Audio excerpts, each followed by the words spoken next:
என்னவளே அடி என்னவளே எந்தன் இதயத்தை தொலைத்து விட்டே. எந்த இடம் அது தொலைந்த இடம், அந்த இடத்தையும் மறந்து விட்டே. உந்தன் கால் கொலுசில் அது தொலைந்ததென்று உந்தன் காலடி தேடி வந்தே.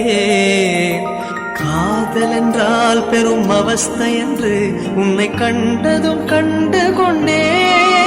எந்தன் கழுத்து வரை இன்று காதல் வந்து இரு கண் விழி பிதுங்கி நின்று